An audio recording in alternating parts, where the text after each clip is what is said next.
Double dose de bonheur pour les fans de Koh Lanta. Alors que la nouvelle saison vient d'être annoncée, on apprend aujourd'hui que l'émission culte de TF1 franchit une nouvelle étape. Les fans de Koh Lanta sont en PLS. Hier, mardi 10 février 2026, on apprenait la diffusion prochaine de la nouvelle saison du programme, Koh Lanta, les reliques du destin, mais surtout, on découvrait les nouvelles règles du jeu qui risquent bien de tout chambouler. Alors comme pour mettre un peu de baume au cœur des téléspectateurs les plus accros, la production leur a concocté une petite surprise. Si vous mangez Koh Lanta, vous dormez Koh Lanta, bref, vous vivez Koh Lanta, réjouissez-vous, vous allez désormais pouvoir vous habiller Koh Lanta.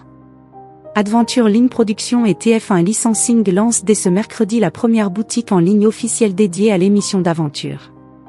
T-shirt arborant un totem d'immunité, pantalon multipoche, sac de baroudeur, bref, tout pour devenir un véritable aventurier et qui sait, s'équiper pour devenir candidat à la prochaine saison.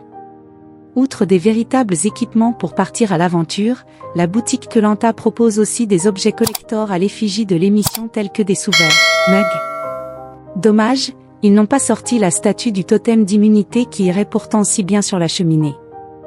Le mardi 3 mars 2026 débutera la nouvelle saison, Koh Lanta, les reliques du destin. Un nom de saison qui n'a pas été choisi au hasard puisque ces fameuses reliques vont venir semer le bazar dans les conseils. En effet, la personne désignée en majorité lors de la cérémonie pourrait ne finalement pas quitter l'aventure.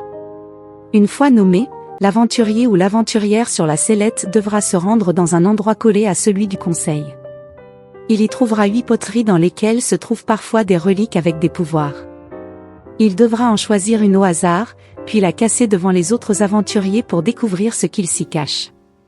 4 possibilités, il n'y a rien et le candidat est éliminé, soit il a la possibilité de changer d'équipe, soit il peut offrir un collier d'immunité à quelqu'un, mais sera tout de même éliminé, soit il choisit un membre de son équipe pour l'affronter en duel et le perdant sera éliminé. Se rendre au conseil ne sera donc jamais une promenade de santé.